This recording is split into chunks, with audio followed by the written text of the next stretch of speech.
जोहार झारखंड, आप सभी का स्वागत है eagle IAS the study zone में। तो साथियों, बस 2 ही दिन शेष रह गए आप सभी के जेएसएससी सीजीएल के एग्जामिनेशन के। तो अपने ऊर्जा को बरकरार रखेंगे और अपने ऊर्जा के साथ ये जो 2 दिन शेष है इसमें अपना भरपूर क्या करेंगे, तैयारी करेंगे। ठीक है, तो चलिए पहला प्रश्न ले लेते हैं। पहला प्रश्न है कि झारखंड विधानसभा टीवी को जो है कब प्रारंभ किया गया, जहां विधानसभा के अपडेट मिलते हैं, कैबिनेट मीटिंग्स के अपडेट हमें प्राप्त होते हैं। तो इसका उत्तर याद रखिएगा, इसका उत्तर है 2021 को, मार्च 2021 को इसका लोकार्पण किया गया था। और केरल में सबसे पहले देश भर में जो है केरल में इस प्रकार के टीवी का लोकार्पण किया गया था। उसी प्रकार झारखंड में भी विधानसभा टीवी लोकार्पण किया गया है। और आज भी झारखंड के जितने भी युवा हैं या जो पत्रकार बंधु हैं, वो जिनको क्या मिलता है ना, जिनको अपडेट प्राप्त होता है, चाहे वो कैबिनेट मीटिंग का हो चाहे विधानसभा का हो, तो वो कहाँ से प्राप्त होता है? इसी झारखंड विधानसभा टीवी से ही अपडेट प्राप्त होता है। चलिए आगे बढ़ते हैं, नेक्स्ट प्रश्न ले लेते हैं। नेक्स्ट प्रश्न क्या है, झारखंड में ईस्टर्न फ्रेट कॉरिडोर की लंबाई कितनी है? साथियों, ये प्रश्न कल लाया गया था और इस प्रश्न में कल हमारे द्वारा जो है गलत एलाबोरेटेड किया गया आप सबके सामने, और इसके लिए मैं क्षमा प्रार्थी हूं। कल मैंने आपको बताया था कि 192 किलोमीटर जो है क्या है, ये ना यहाँ पर इसकी लंबाई है, लेकिन ये गलत है। या तो ईस्टर्न फ्रेट कॉरिडोर की लंबाई 195 हो सकती है या 196। अब मैं दोनों जो दोनों वैल्यू आपके सामने रखा गया उस पर भी हम आपको एलाबोरेट कर दे रहे हैं। 195 वो डेडिकेटेड फ्रेट कॉरिडोर की जो गवर्नमेंट साइट है भारत सरकार की, वहां दिया गया है कि झारखंड का 195 करोड़ है। वहीं झारखंड के डिफरेंट बुक्स में जो है 196 और कुछ जो है हमें पुराने बुक्सों में जो 192 मिला, लेकिन 192 बिल्कुल गलत है। याद रखिएगा, 196 या तो फिर 195 को क्या मानेंगे आप, सटीक मानेंगे। ठीक है, डेडिकेटेड फ्रेट कॉरिडोर की जो साइट है वहां हमें 195 किलोमीटर मिल रहा है, जबकि बाकी सभी बुक्सों में जो 196 हमें प्राप्त हुआ है। ठीक है, चलिए तो कल के लिए मैं क्या है क्षमा प्रार्थी हूं। आगे बढ़ते हैं। इसके अलावा मैं आपको बता दूं, जो ईस्टर्न फ्रेट कॉरिडोर की अलग अलग और स्टेट्स में क्या लंबाई है, तो पंजाब में जो है इसकी लंबाई 88 किलोमीटर है। वहीं हरियाणा में इसकी लंबाई कितनी है, तो 72 किलोमीटर है। यूपी में इसकी लंबाई कितना है ना, 1078 किलोमीटर है। और साथ में वेस्ट बंगाल में कितना है, तो 203 किलोमीटर लंबा है। ये लुधियाना से लेकर जो है दानकुनी तक इसका निर्माण किया जाएगा। ठीक है, तो ईस्टर्न फ्रेट कॉरिडोर की जो लंबाई है आइदर वो 195 होगा या आइदर 196 होगा। ठीक है, इन दोनों पर ही क्या करना है आपको, टिक करना है, ना कि 192। चलिए तो नेक्स्ट प्रश्न लेते हैं। निम्न में से किस नगर निगम के द्वारा म्युनिसिपल बॉन्ड जारी किया गया और जो है इसके द्वारा जो है रुपयों का कलेक्शन किया गया ताकि अपने क्षेत्रों का विकास किया जा सके? और ये प्रयास जो है झारखंड में सबसे पहले रांची नगर निगम के द्वारा किया गया है। 2021 में जो है उनके द्वारा म्युनिसिपल बॉन्ड जारी किया गया और इसके द्वारा 200 करोड़ रुपए जुटाने का प्रावधान किया गया, और साथ ही सरकार के द्वारा भी जो है एक्स्ट्रा 26 करोड़ मिलेंगे। तो इस प्रकार एक अच्छी खासी जो है रकम इनको प्राप्त होगा और जिससे जो है रांची नगर निगम का क्या होगा, डेवलपमेंट भी हो सकेगा।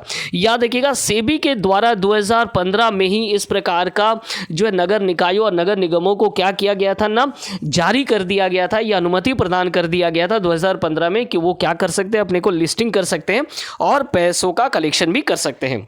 भारत में सिर्फ रांची नगर निगम की नहीं बात करेंगे, बल्कि भोपाल, इंदौर, अहमदाबाद, कोलकाता, विशाखापट्टनम, सूरत, लखनऊ, हैदराबाद और अमरावती भी ऐसे शहर हैं जिनके नगर निगम के द्वारा जो इस प्रकार के प्रयास किए गए हैं। तो झारखंड में जो प्रयास किया गया वो रांची नगर निगम के द्वारा किया गया। ये तो थी करेंट की बात। अब बात करेंगे कि रांची नगर निगम जो है, याद रखिएगा 1979 को इसका निर्माण हुआ था, 15 सितंबर 1979 को। इसमें कुल कितने वार्ड है, तो 55 वार्ड इसमें है। ठीक है, चलिए वहीं याद रखिएगा कि रांची नगर पालिका की अगर बात करें तो 1869 को क्या बना था ना, रांची नगर पालिका का निर्माण हुआ था। नेक्स्ट प्रश्न ले लेते हैं। नेक्स्ट प्रश्न क्या है, फेम इंडिया एशिया पोस्ट के सर्वश्रेष्ठ सांसद 2021 में 25 सर्वश्रेष्ठ सांसदों में झारखंड के किस सांसद का चयन ऊर्जावान सांसद के तौर पर हुआ था? तो फेम इंडिया एशिया पोस्ट ने 2021 का क्या निकाला था, 25 सर्वश्रेष्ठ जो है सांसदों की सूची प्रकाशित की थी और उसमें ऊर्जावान सांसद के तौर पर झारखंड के निशिकांत दुबे का चयन हुआ था, जो कि गोड्डा के क्या है, सांसद हैं। तो चलिए ये एक अच्छी बात है कि हमारे झारखंड से भी फेम इंडिया एशिया पोस्ट के जो सर्वश्रेष्ठ सांसदों की सूची में हमारे झारखंड से भी जो है सांसदों की सूची प्राप्त होती है, जो कि कौन है, तो निशिकांत दुबे जी हैं। ठीक है, चलिए आगे बढ़ते हैं, नेक्स्ट प्रश्न लेते हैं। नेक्स्ट प्रश्न क्या है? नेक्स्ट प्रश्न, अमानत बराज जलाशय परियोजना का निर्माण जो है निम्न में कहाँ किया गया है? जो है याद रखिएगा 2001 में इसकी आधारशिला रखी गई थी इस परियोजना की, और पलामू के पांकी प्रखंड में इसे रखा गया था। कुल मिलाकर 58,000 तक, याद रखिएगा 58,000 एकड़ में जो है जमीन की सिंचाई इसके माध्यम से किया जाएगा। अमानत बराज परियोजना जो है कहाँ रखा गया है? तो पलामू के पांकी प्रखंड में जो है इसका आधारशिला रखा गया था। इसका उत्तर क्या होगा? इसका उत्तर होगा पलामू होगा। ठीक है, चलिए नेक्स्ट प्रश्न लेते हैं। झारखंड में ई गवर्नेंस परियोजनाओं के संचालन के लिए जैप आईटी, ठीक है, जैप आईटी का निर्माण जो है कब किया गया? तो सबसे पहले तो ये जान ले कि जैप आईटी है क्या। तो जैप आईटी जो है वो है Jharkhand agency for promotion of information technology. ठीक है, तो ये हो गया जैप आईटी, और इसका निर्माण कब किया गया है? जैप आईटी का निर्माण किया गया 2004 में। वहीं झारखंड स्पेस एप्लीकेशन सेंटर, जिसे हम लोग कहते हैं जीसैक का निर्माण कब किया गया था? तो जीसैक का निर्माण जो है 2003 में किया गया है। झार पार्क्स का निर्माण याद रखिएगा कब किया गया? तो 2006 में किया गया है। इस प्रकार कुछ महत्वपूर्ण है उसे याद रखिएगा। तो झारखंड में ई गवर्नेंस जैसी योजनाओं को संचालन के लिए, उसके कार्यों को संचालित करने के लिए जैप आईटी का गठन किया गया, अर्थात Jharkhand agency for promotion of information technology, और इसका गठन कब किया गया? तो 2004 में इसका गठन किया गया। चलिए नेक्स्ट प्रश्न लेते हैं। निम्न में से किस नदी को किक्कट नदी के रूप में परिभाषित किया गया है? छोटानागपुर के उत्तरी पठार से जो है कई नदियां निकलती है, और ये नदियां सारा कहाँ चला जाता है ना, बिहार में जाकर के जो है गंगा नदी में समाहित हो जाती है। इनमें ये 4 नदियों के नाम बिल्कुल याद रखिएगा, चानन, सकरी, पुनपुन और फल्गु। इनके अलग अलग नाम भी है और इनके अलग अलग विशेषताएं भी हैं। तो जैसा कि आप सभी को पता है कि फल्गु नदी में जो है पिंडदान किया जाता है, और भारत का जो है सबसे पवित्र नदी में से एक माना जाता है। वहीं पुनपुन दूसरी जो है इतना ही पवित्र नदी है। इसका ही नाम जो है, इसका नाम क्या है ना, इसका नाम हमें प्राप्त होता है किक्कट, और इसके साथ साथ जो है बामागधी, दोनों ये याद रखिएगा, किक्कट और बामागधी जो नाम है वो किससे प्राप्त होता है? तो पुनपुन से प्राप्त, पुनपुन का ही नाम है। ये पलामू से निकलकर या छोटानागपुर के उत्तरी पठार से निकलते हुए कहाँ चले जाते हैं ना, ये गंगा में जाकर के विलीन हो जाता है। दारधा और मोरहर जो इसकी सहायक नदी है। वहीं अगर हम बात करें सकड़ी नदी के लिए भी एक और नाम रखा जाता है जिसे कहते हैं सुमागधी। याद रखिएगा कि सकड़ी नदी जो है क्या है ना, इसे सुमागधी भी कहा जाता है। इसके सहायक नदी भी याद रखिएगा किऊल और मोरहर। इसी प्रकार चानन नदी या पचानन नदी जिसे कहते हैं, जो 5 धाराओं में बढ़ जाता है, इसका भी मोहाना कहना सकरी, और सकरी जाकर के कहाँ मिल जाती है ना, गंगा के ताल क्षेत्र में मिल जाता है। फल्गु की अगर सहायक नदी की बात करें तो निरांजना या लीलाजन या मोहना। तो याद रखिएगा फल्गु के सहायक निरांजन, नीलाजन या मोहना। वहीं सकरी के सहायक कौन है? तो किऊल और मोरहर। साथ में जैसा कि मैंने आपको कहा कि पुनपुन के सहायक कौन है? तो दारधा और मोरहर।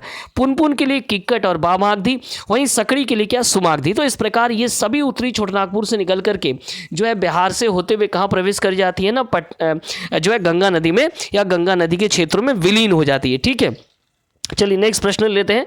नेक्स्ट प्रश्न क्या है? झारखंड का प्राचीनतम प्रबंधन संस्था निम्न में से कौन है? तो जो नीचे दिए गए हैं उनमें से जो है झारखंड का प्राचीनतम प्रबंधन संस्थान कौन है? XLRI Jamshedpur, XIS Ranchi, IIM Ranchi या BIT मेसरा। तो अगर हम ध्यान से देखें तो XLRI का जो निर्माण कब हुआ? 1949 में XLRI का निर्माण हुआ। वहीं XIS का रांची का निर्माण कब हुआ? तो 1955 में जो है XIS का निर्माण हुआ। और BIT मेसरा का भी निर्माण कब हुआ? तो 1955 में ही हुआ। IIM रांची का निर्माण कब हुआ? तो IIM रांची का निर्माण बहुत ही नया है, अर्थात 2010 से ये जो है संचालित हो रहा है। तो इस प्रकार XLRI जमशेदपुर जो है झारखंड का सबसे प्राचीन क्या है ना, प्रबंधन संस्थानों में से एक है। ठीक है, चलिए नेक्स्ट प्रश्न ले लेते हैं। नेक्स्ट प्रश्न क्या है? निम्न में से कौन सा स्टेडियम जो है रांची स्थित है? तो ये तो बहुत ही आसान प्रश्न है, हम एक बार ऑप्शंस पर भी जिक्र देख लेंगे। तो ऑप्शंस क्या है, सबसे पहले तो मोहन कुमार मंगलम स्टेडियम, मोहन कुमार मंगलम स्टेडियम याद रखिएगा बोकारो, इस पर प्रश्न पूछा गया था कि कहाँ स्थित है, तो बोकारो स्थित है। मोहन आहूजा स्टेडियम ये कहाँ स्थित है, तो जमशेदपुर स्थित है। मैकॉन स्टेडियम बिल्कुल ये कहाँ स्थित है, रांची स्थित है मैकॉन स्टेडियम। और किन्नन स्टेडियम भी कहाँ स्थित है, तो जमशेदपुर स्थित है।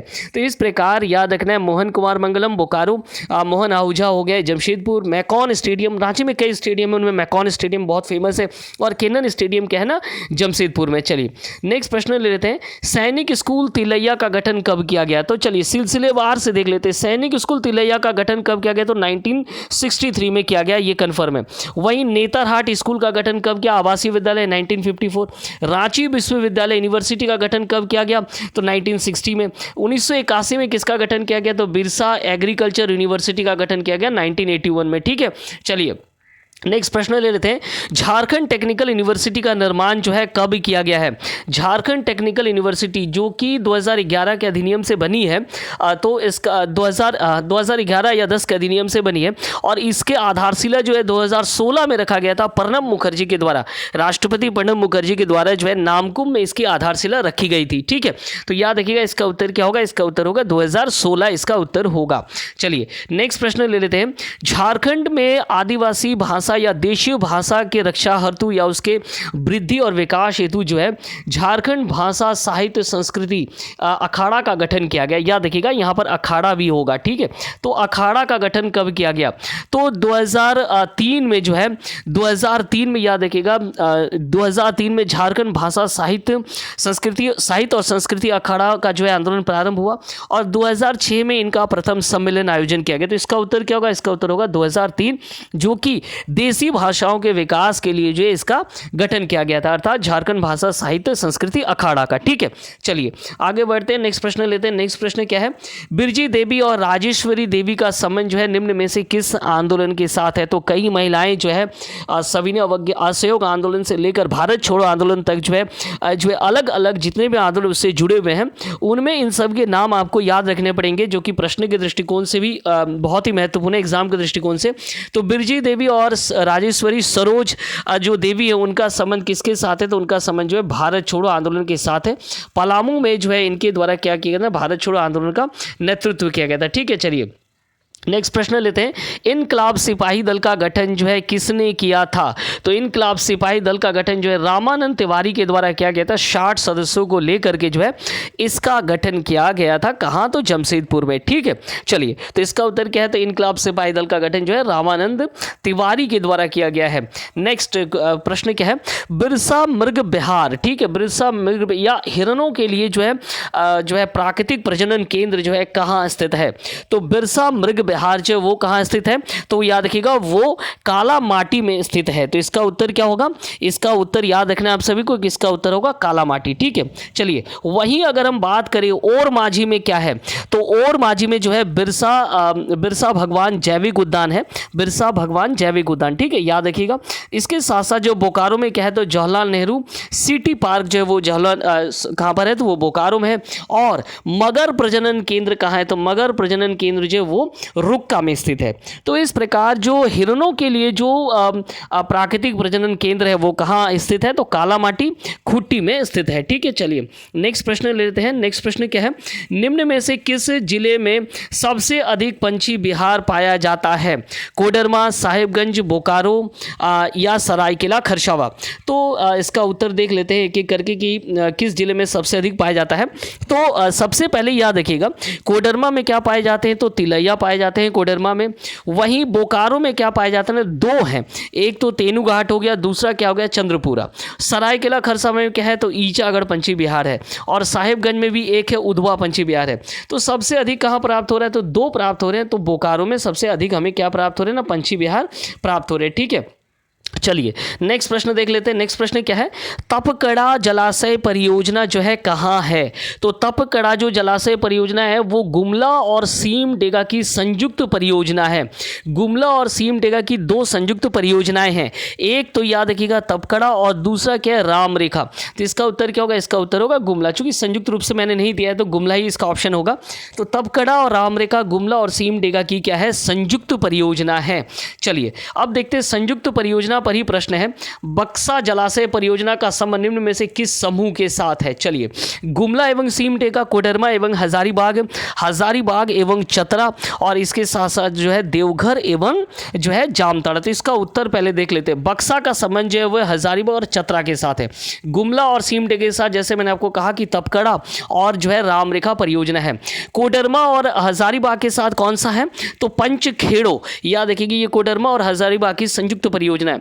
देवघर और जामताड़ा में तो फेमस है वो कौन सी है ना, अजय बराज परियोजना है। तो यह बक्सा जो परियोजना है वो कहाँ की है? हजारीबाग और चतरा की परियोजना है। चलिए नेक्स्ट प्रश्न, झारखंड के किस जिले में वर्मिक्यूलाइट के भंडार पाए जाते हैं? तो इसका उत्तर याद रखिएगा, कोडरमा में वर्मिक्यूलाइट के साथ साथ जो है अब्रक के भी भंडार पाए जाते हैं। तो इसका उत्तर क्या होगा? इसका उत्तर होगा कोडरमा। चलिए नेक्स्ट प्रश्न देख लेते हैं। निम्न में से कौन झारखंड का सबसे विस्तृत औद्योगिक पट्टी है? झारखंड में 4 जो है औद्योगिक पट्टी हमें प्राप्त हो रहा है। कोडरमा से जो गिरिडीह, ये देश का सबसे बड़ा अभ्रक पट्टी माना जाता है। तो ये एक तो अभ्रक औद्योगिक पट्टी है। खलारी से कुमारदुबी जो ये दामोदर औद्योगिक पट्टी के रूप में विस्तृत है। झारखंड का सबसे बड़ा औद्योगिक पट्टी है ये। रांची से मूरी जो है ये स्वर्ण रेखा औद्योगिक पट्टी है। और चांडिल से हजारीबाग जो है ये क्या है? निचली स्वर्ण रेखा औद्योगिक पट्टी, या जो कि जमशेदपुर से जुड़ा हुआ है। तो झारखंड का निम्न में कौन झारखंड का सबसे विस्तृत औद्योगिक पट्टी है? तो इसका उत्तर याद रखिएगा, खलारी से कुमारदुबी, जिसे दामोदर औद्योगिक पट्टी के रूप में जाना जाता है। ठीक है, चलिए आगे बढ़ते हैं, नेक्स्ट प्रश्न लेते हैं। नेक्स्ट प्रश्न क्या है? स्पाइडा निम्न में से किस औद्योगिक क्षेत्र से संबंधित है? तो स्पाइडा का फुल फॉर्म क्या है? तो Santhal Pargana industrial area development authority. तो ऐसे ही झारखंड में कई और अथॉरिटी भी, उनके बारे में भी मैं आपको जानकारी दूंगा। स्पाइडा का संबंध ऑब्वियसली संथाल परगना से जुड़ा हुआ है। बोकारो में क्या है? तो बाइडा है, अर्थात Bokaro industrial area development authority. Ranchi में क्या है? तो राइडा है, Ranchi industrial area development authority. और जमशेदपुर में क्या है? तो आदित्यपुर, जिसे हम कहते हैं Aida, Adityapur industrial area development authority है। तो चलिए स्पाइडा याद रखिएगा वो किस क्षेत्र से जुड़ा हुआ है? तो संथाल परगना के क्षेत्रों से जुड़ा हुआ है। ठीक है, चलिए नेक्स्ट प्रश्न ले लेते हैं कि लाह उत्पादन की दृष्टि से झारखंड का कौन सा जिला प्रथम स्थान पर है? तो 50% से भी अधिक जो है लाह का उत्पादन किया जाता है। पूरे भारत का 50% से भी अधिक झारखंड में उत्पादित किया जाता है, और ये फेमस भी है। और लाह उत्पादन के दृष्टिकोण से खूंटी जो है क्या माना जाता है ना, खूंटी और रांची दोनों माना जाता है, लेकिन खूंटी को जो है सर्वप्रमुख स्थान प्राप्त है, याद रखिएगा। ठीक है, चलिए नेक्स्ट प्रश्न लेते हैं। नेक्स्ट प्रश्न क्या है? पारसनाथ पहाड़ी निम्न में से किस भौतिक विभाग का हिस्सा है? अर्थात झारखंड के किस भौतिक विभाग का हिस्सा है पारसनाथ पहाड़ी? रांची का पठार, ऊपरी हजारीबाग का पठार, बाह हजारीबाग का पठार, या निम्न मैदानी क्षेत्र? तो सबसे पहले रांची का पठार जो है ये 600 मीटर तक ऊंचा है। वहीं ऊपरी हजारीबाग का पठार भी 600 मीटर का ऊंचा है। बाह हजारीबाग का जो पठार है जो कि 450 मीटर तक ऊंचा है, यहीं पर हमें क्या प्राप्त हो रहा है ना, यहीं पर हमें पारसनाथ पहाड़ी प्राप्त होती है। ठीक है, इसके अलावा जो मैदानी क्षेत्र अर्थात राजमहल और मैदानी क्षेत्र, ये 150 मीटर से लेकर के क्या है ना 300 मीटर तक ही क्या है ऊंचा है। तो पारसनाथ पहाड़ी जो है वो कौन से भौतिक विभाग का हिस्सा है? बाह हजारीबाग के पठार का हिस्सा है, गिरिडीह पठार के अंतर्गत है। 1365 मीटर और 4478 फीट। ठीक है, चलिए आगे बढ़ते हैं। नेक्स्ट प्रश्न, कर्क रेखा जो है निम्न में से किस जिले समूह से होकर नहीं गुजरती है? कर्क रेखा झारखंड के 5 जिलों से होकर के गुजरता है। लातेहार हो गया, लोहरदगा हो गया, गुमला हो गया, रांची हो गया और रामगढ़ हो गया। तो ऑब्वियसली रामगढ़ और बोकारो ये जो समूह है, ये समूह का संबंध जो है कर्क रेखा के साथ नहीं है, याद रखिएगा। लातेहार के नेतरहाट से प्रवेश करता है और रामगढ़ के गोला से होते हुए ये बाहर चला जाता है। ठीक है, चलिए तो 5 जिलों से होकर के ये क्रॉस करता है, और किससे क्रॉस नहीं करता है? तो रामगढ़ और बोकारो से। चलिए नेक्स्ट प्रश्न ले लेते हैं। लेफ्टिनेंट रुक और चार्ल्स मैगॉन का संबंध जो है निम्न में से किस विद्रोह के साथ है? झारखंड का प्रथम विद्रोह 1767 से लेकर 1777 तक चला था, और इस विद्रोह को ढाल विद्रोह कहते हैं, जहां जगन्नाथ ढाल के द्वारा यह विद्रोह किया गया था। इसी क्रम में नीमू ढाल को क्या बनाया गया था? शासक बनाया गया था। लेकिन 1777 में पुनः जो है जगन्नाथ ढाल को इस शासक बना दिया जाता है और उन्हें राजा मान लिया जाता है, और साथ में 4000 रुपये का क्या है ना वार्षिक कर जो है उनके ऊपर थोपा जाता है। ठीक है, तो इसके साथ साथ याद रखिएगा जो लेफ्टिनेंट रूक और चार्ल्स मैगॉन है, इनका इसे इस विद्रोह के दमन के लिए भेजा गया था, लेकिन ये पूर्ण रूप से दमन नहीं हो पाया। चलिए नेक्स्ट और अंतिम प्रश्न, बोवेन एवं मेजर ब्लैक होल का संबंध जो निम्न में से किस विद्रोह के साथ है?